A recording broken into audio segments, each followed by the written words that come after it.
Hi, this is Dan Heisman, and we're here with another video to help you improve your chess play. I thought I'd take a video to talk a little bit about chess logic. There's different types of logic in chess, and logic is one of the hardest things to teach. You can go over the logic with people and have them understand it, but that doesn't always make them better with it. Let's talk about the two major types of logic. There's certainly more than two. One is what we would call move deduction, where you say, if I do this, what effect does it have on my opponent? Does it restrict what he has to do? Does it leave him open? Is he forced to do something? Then there's the kind of logic when you're analyzing, which tells you, if this is so, then what does that mean with regard to how I need to analyze? And I'd like to give examples of both of those types of logic. Okay, so let's just look at the Roy Lopez and see if black needs to guard his e-pawn. e4, e5, knight f3, knight c6, bishop b5. All right, so superficially, this knight is guarding this pawn. This knight is attacking the pawn, but the bishop's attacking the knight. What does that tell you logically? Well, that should tell you logically that if black doesn't do anything, there is the possibility that white could remove the guard by capturing the knight, and then maybe that would leave white open to take the pawn. Now, if black wants to figure out whether white's really threatening that, he can use what's called the null move hypothesis. The null move hypothesis is, let's say I don't make any move at all. What would happen? So if black says, suppose it's white's turn and he takes the knight. Now this is impossible because it could never be white's turn in this position. Black would have to make some move that would disturb the balance. But if black's trying to figure out whether he needs to guard the pawn, he could use the null move hypothesis and he could say, suppose it was my move, or so suppose it was white's move again. So let's do that. We'll make it white's move again. And suppose white takes the knight. Is there any way that I can proceed now so that I can recapture the knight and not lose the e-pawn? And if you're good at analysis, or if you've seen this before and it's in your knowledge, the answer is yes. Black can play d takes c6, and now the only move you're really worried about is knight takes e5. If white doesn't take that pawn right away, then black can guard it with any number of moves. So let's say white takes the pawn, and now black actually has three possibilities for winning back the pawn. He can double attack the knight and the pawn with queen d4. He can double attack the knight and the g-pawn with queen to g5, or he could skewer the knight and the e-pawn with queen e7. Now here I won't use logic to figure it out. I have knowledge that queen to d4 is the best way to win back the pawn. And after that, if white plays something like knight f3, queen takes e4 check. And even though black has double pawns, he's actually better than equal because he has the bishop pair, meaning he has the advantage of the two bishops. He has two bishops and white does not. Okay, what does that tell black in this position if we make it black to move? We'll go back and make it black to move here. What does that tell black? It tells black if he wants to make a move that doesn't guard the pawn, for instance, d6 guards the pawn, pins the knight, but it guards the pawn, then that would save it. Or he could play a silly move like queen f6 to guard the pawn. He can't move the pawn. If he plays a move that doesn't guard the pawn like g6, then unless this move disturbs the queen to d4 line, unless it takes it away from black, then bishop takes, pawn takes, knight takes, queen here is still going to win the pawn back. So the logic is that black can now make a move that kind of ignores knight takes e5 as a threat after bishop takes c6 because black can get the pawn back with some advantage, which opens up a whole host of possibilities for what black can do. And in fact, it leads to what's called the Morphe Defense, where you say to white, since you're not threatening to take my knight, I will hit your bishop and say to you, go ahead and take the knight, because if you take my pawn, then I can win it back. And if you don't take my knight, then I can alleviate some of the pressure. For instance, if white plays bishop to a4, how did a6 help black? Well, it helps black because later, if white does threaten to take the knight, black would now have the defense of playing b5. Suppose black doesn't do that. So logically, suppose black says, you're not threatening my knight, and he plays knight f6, and white castles. And now let's say black plays bishop e7 instead of the Berlin Wall knight takes e4. We're just saying he plays the main line but without a6. And now white, let's say, guards this pawn. Once white guards that pawn, then bishop takes c6 becomes a threat. For instance, if white castles here, then bishop takes, pawn takes, knight takes e5, queen d4 doesn't work because after knight f3, black can't play queen takes e4 first. He's hitting the pawn twice and it's only guarded once, but his queen is attacked. And if he plays bishop g4, this is a counting mistake. I've seen people do this. And then I've seen people with white play moves like d3 here. But actually, this is a counting problem. If we do multi-square counting, we can see that white can take the queen first, say, go ahead and take my queen, and now I get your bishop, and you only get a pawn, and white is up a piece. So bishop g4 is not possible. Black would have to move the queen. Once he moves the queen, then white can retain the e-pawn, and he's up a pawn.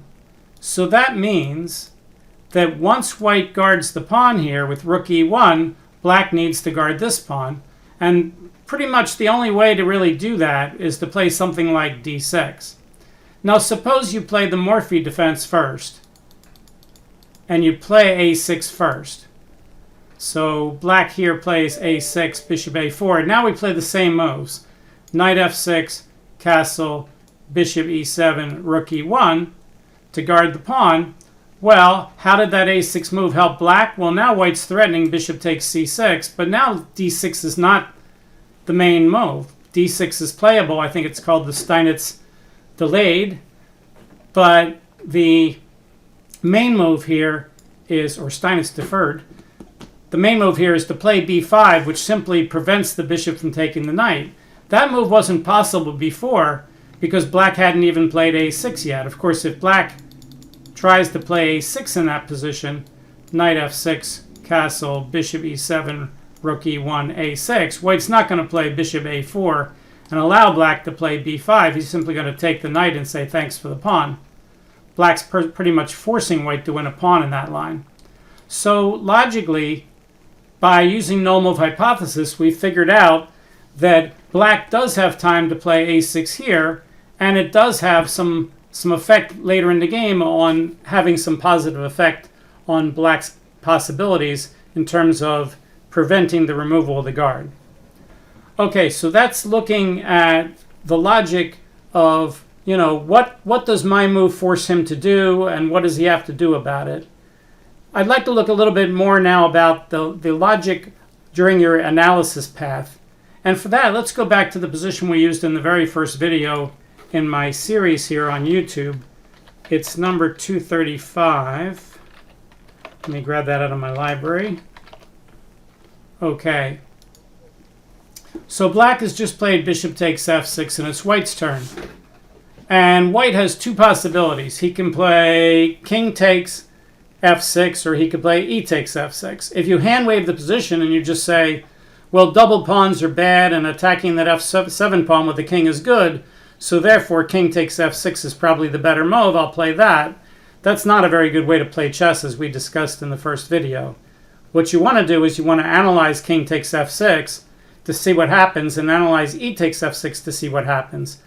Now the logic there would be, if both of them win, then you pick the one that wins easiest. If the first one you analyze wins trivially, well then you could play that without even analyzing the second. But if the first one you look at wins, but it takes some difficulty, then maybe the second one actually wins trivially, in which case you want to analyze that too and see if you can play it. So if they both win, then you would play, logically, you would play the one that wins easiest. Suppose one of those two wins and the other one draws. Suppose king takes f6 wins and e takes f6 draws.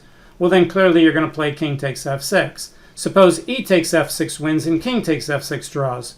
Well, then logically you're going to play e takes f6. But suppose e takes f6 draws and king takes f6 draws. Well, then logically you're going to play the one that gives your opponent the most chance to go wrong, because white's the one with the 2 pawns against 1, and he's the one playing for the win. So black's the one who has to cleverly figure out how to get the draw. And if they're both draws, you want to pick the one where he has the tougher task. So that's the logic there.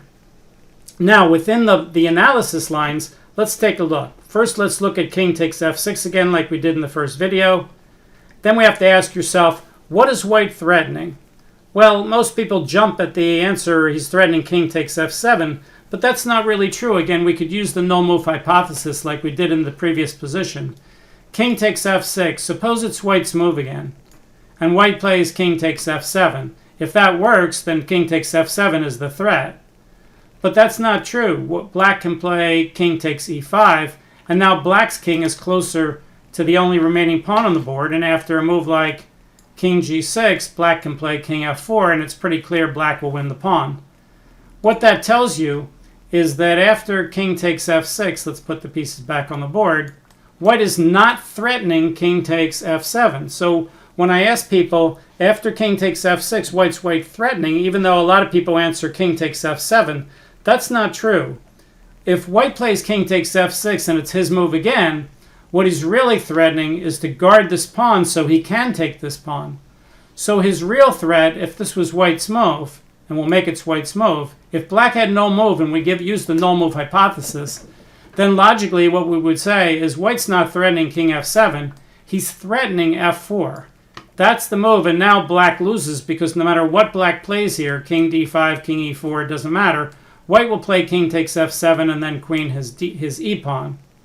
What does that tell us logically? Well, it tells us logically that that if we're black and it's our move here, and we'll go back to the start, we have to deduce that after king takes f6, we can't let him safely just play f4. We have to make a move where f4 wouldn't work. So for instance, after king f6, king d5, that doesn't stop f4. It gets my king in the right direction. But after f4, I still can't guard this pawn. So I'm just going to lose the pawn, and I'm just going to easily lose the game. So what we can deduce is that if white plays king takes f6, the logical deduction is that black has to try king e4 to prevent f4. That doesn't mean king e4 saves the game for black. It just means it's a forced move. If he doesn't make that move, then white's winning right away. So our deductive logic should tell us after king f6, the only move we need to analyze is king e4. So let's do that, and we'll move the pieces. We're not working on our visualization at the moment. King e4. And now white has to figure out, well, if I just play f4 now, and black just takes it, how does that help me? And the answer is it doesn't help me at all. If white plays king takes f7, and black plays king takes e5, that transposes into the other line we looked at with the no move hypothesis. And again, black is easily getting a draw. But what else could white do? He can't play king e7 or king g7. He could play king g5 and give black the pawn, but then it's king and pawn against king and pawn. Unlikely if black plays correctly that that's winning. It's not impossible, but it wouldn't be the first move we looked at. So now what pops up is the move f3 check, trying to deflect the black king. That's sort of the only logical move. The only other move that you could play without an immediate draw instead of f3 check is king to g5. So f3 check, well, again, we could deduce if the king goes backward to the third rank and takes the pawn, then king takes f7 wins immediately, because every time white plays king takes f7, logically black has to reply king takes e5, or else it's a loss. So in this position, black needs to continue to attack that e5 pawn, which means he's only got three moves, king f4, king d4, and king d5. But now we have to add to our logic the fact that white was continuing to threaten f4, and if black now plays king d4 or king d5, the original threat of f4 comes on the board, which means that logically, if white's threatening f4 and black can't play the king to the third rank, then the only move that black could try here is king to f4. So we could deduce that if white plays f3 check, black has to play king f4, it's forced. Even though he has lots of other legal moves, every other one is pretty much going to lose to either king takes f7 if black goes to the third rank, or if black goes to the d file, then it loses to f4. So this is the only move that doesn't lose either way. And now white is in Zugzwang. If he plays king takes f7, then again king takes e5, we'll get a draw. If he plays any other king move, then king takes e5, gets the draw. If he plays e6, black trades pawns, then takes the f3 pawn. Only the kings are left on the board, and it's a draw. Now we have to deduce logically, what does that mean? Well, what it means is that king takes f6 is a draw. How do we come to that conclusion? Well, after king takes f6, white would love to play king takes f7, but king takes e5 is a draw. We saw that black has to play king e4. And now we pretty much assume that king g5, king takes e5 is a draw. And it is. You know, if you don't believe me, let's let Stockfish tell you. Mr. Stockfish, is there any reason to believe in this symmetric type of position that white is winning just because it's his move? Stockfish says no. It says if white plays... How many different legal moves does he have here? He's got like 6 legal moves. He's got 6 legal moves, and no matter what white plays, if black plays correctly, they're all draws. White can't even lose the position if he plays a terrible move here, but he also can't win it. 0, 0, 0 with best play on every single move. Now that's not true for black's move. After white's move f4, could black lose? Well, no. After f4 check, every move that black could play legally is a draw here. You can see the draws pretty easily, but eventually, if black runs his king all the way into the A file, he's clearly going to lose, but that would take some pretty silly play. Black would have to be helping white to win the game. All right, so let's go back to our normal size board here. Okay, so king to e4, king g5 is a draw, but everything else is a draw also. King takes f7, king takes e5 is an immediate draw. f4, king takes f4 is a draw. E6, pawn takes, king f3 is a draw. And finally, f3 check. We already showed you the deduction on how black has to play king f4. And now white's in Zugzwang. If he plays a strange move like king g7, black just takes the e5 pawn, comes back and gets the draw. If white takes on f7 right away, king takes e5, king g6, king f4, draw. So now we know king f6 is a draw. Okay, so we know that we need to analyze e takes f6. All right, so what do we know about this? Well, here we could use some chess knowledge and not just logic. And that is, if white can safely get his king up to g7 without losing his f6 pawn, then he's going to be pretty much winning. And the reason is he's got what's called trebuchet. So let's show that. King here, king here, king here, king here, king here, king here. King hits the pawn, and now black has 2 ways to guard the pawn. Let's say he guards it from e6. This position is called trebuchet. And now, whoever move it is loses if there were no other pieces on the board.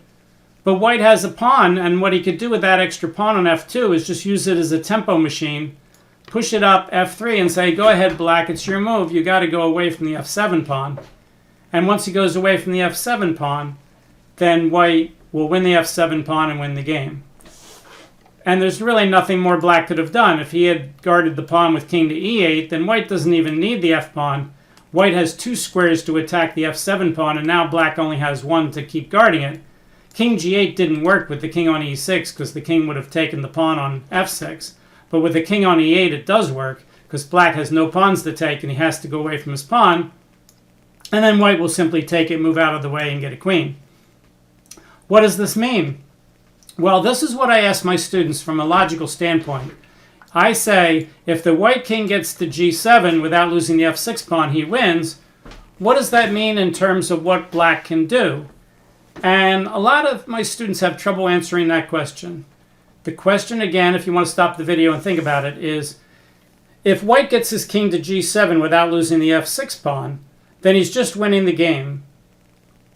So, from a deductive logic standpoint, what does that mean that black needs to do in order to try to defend the position? Well, the answer is he has to be able to attack the f6 pawn so that when white goes to h6 and tries to get around to get to g7, that black is able to capture the pawn. If he's able to do that, then not only is he drawing, but black's actually better because the white king is out of the game. So if white starts with a move like, well, it's black's move here. So what that tells us logically is black's defense against king g5, king h6, king g7, if it's going to work at all, has to be to attack the f6 pawn whenever white threatens to move out to h6. That also tells us which direction black needs to move here. Right now, black has 1, 2, 3, 4, 5 legal moves. But really what he needs to do is get as close to that f6 pawn as possible. Because if you logically deduce that f6 must be attacked before the king gets to h6, that also tells you we need our king as close to f6 as possible, as soon as possible.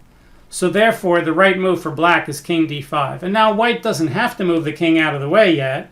He could tempo with the pawn, but the more he pushes that pawn, the less tempos he'll have later. So the logical move to look at for white is king to g5. If that doesn't work, you could look at losing a tempo first. And now the question is, what does black have to logically do? Well, based on our previous logic, black has to attack the f6 pawn right now. What happens if he doesn't? Well, if he plays a move like king d6 and white plays here, it's game over. Because now, if, for instance, if he attacks the pawn, white plays here, black's in Zugzwang, he has to move away from the pawn. If he waits till white attacks the pawn and then he guards it, white has this tempo move like we saw before, winning the game. All of those moves lose trivially. So therefore, you must attack the f6 pawn. It's forced to attack the f6 pawn, but there's not one move that attacks it. There's two moves that attack the f6 pawn for black, king e5 and king e6. And now I ask my students, well, what does that mean logically? And the answer to that question is, that means you have two lines to analyze on king g5. One is king e5 and the other is king e6. If black can draw with either of those moves, then king g5 is not a win and you'd have to try a different move for white on the previous move.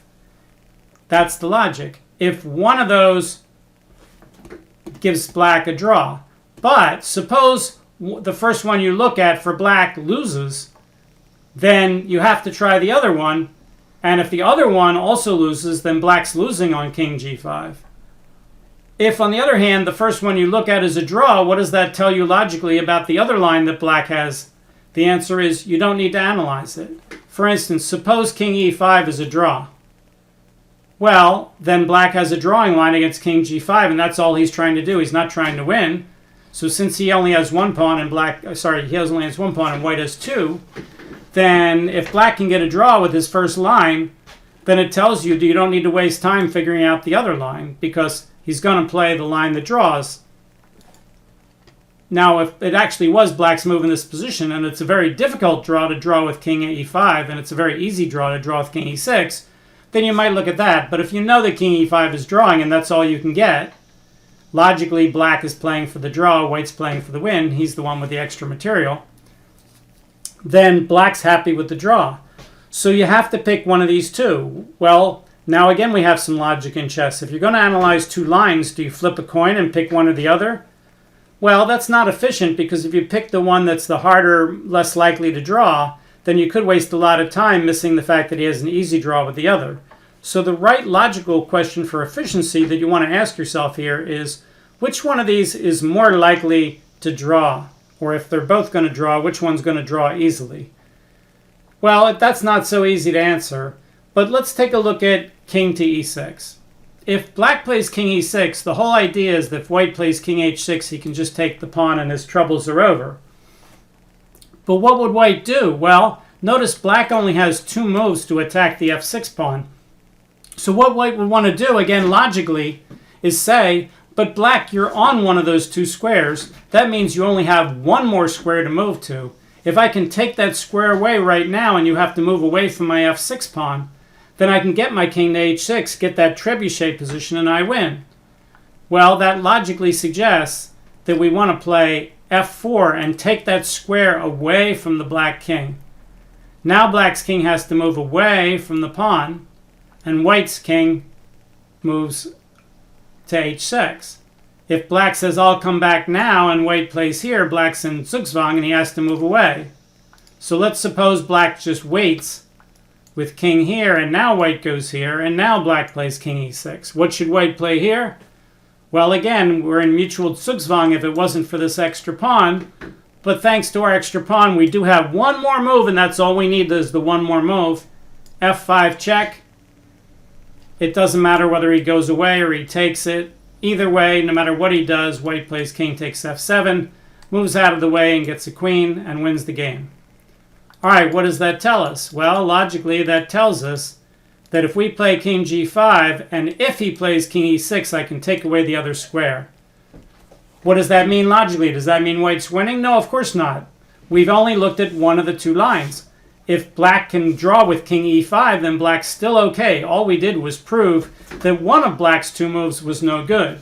Just because one of his two moves is no good doesn't mean he's losing. It means he has to try the other one. Well, that means black should try king e5. And now if we play that f4 check idea, it doesn't work because he plays king e6. And now it's white's move, and white's the one in zugzwang. He can't move the king away because he loses the pawn, and if he pushes f5 check and black plays here, now white's in zugzwang, he's going to lose his pawn, and it'll be a draw. Draw. We could show you again, but no advantage there for white. So what does that mean? Well, it means f4 check is a bad move. That's what we can deduce. We can use our logic to say f4 check doesn't work. Oh, but now we notice something very clever. Our deductive logic says, but what if we kind of do nothing here and make him go to king e6 to continue to guard the pawn? Then we can play f4. Do we have a nothing move on this move so that on the next move we can play f4? And the answer is yes. We can play f3 check, and now again, if he moves away from the pawn, white gets to play king h6. So we deduce that he has to guard the pawn, and now we deduce that if f4 won in the previous position, we can transpose to the line where he played king e6 right away and we played f4. We're getting to the exact same position one move later, where black has played king e5, king e6 instead of king e6 right away, and white's played f3 and then f4. And again, black's in the exact same zugzwang position and he's going to lose. Well, what does that mean? Well, that means if white takes the pawn and black goes after this pawn and white just plays king g5, then white's winning. But what else could black do? If he doesn't go after the pawn, then white just gets to g7 and he wins. Well, those are the only two possibilities. Either he has to go after that pawn right away, or if he doesn't, white's king gets to g7. Well, if white's king gets to g7, white's winning. And if black plays king d5 and white plays king g5, we just figured out that both these moves lose, but every other move already loses to the trebuchet anyway. So therefore, we're done. We've now proven that e takes f6 wins. We also already proved that king takes f6 draws. Well, if e takes f6 wins and king takes f6 draws, then of course we're going to play e takes f6. And that's the right move, and we're going to win the game. So we've revisited some of the things from the first video, but this time we looked at it from a logic standpoint. We're just trying to say, if we analyze this line, which other lines do we need to analyze? For instance, if pawn takes, king d5, king g5, king e5 was a draw, we wouldn't need to look at king e6. What would we need to look at? We'd have to look at another move for white other than king g5 to try to win. We'd have to look at f3 or f4 or king g4 to try to win the game. But the first move we looked at, king g5, did win, because after king d5, king g5, king e5 didn't draw, neither did king e6, and therefore since the first move we looked at wins, well then we win. It doesn't mean we can't win with other moves. It just means the first move we looked at wins, and if that wins, then we're good enough, because after e takes f6 we can get to that position. We don't have to see if the other moves win too. I believe the other wins do win too. Mr. Stockfish, it's white's turn. I think Stockfish says if white plays perfectly, then every move wins. So here you can't actually throw away the game with white by making a bad move. King f4 wins, king g4, king g5, f3, f4. Now some of them don't make any progress, and then you have to win later. But if you play perfectly after those moves, you're actually winning on every single move. So white is winning after e takes f6. All right, hopefully you enjoyed the video. If you get a chance, please tell your friends about my channel, Dan Heisman Chess, here on YouTube. and we'll see you next time. Thanks. Bye.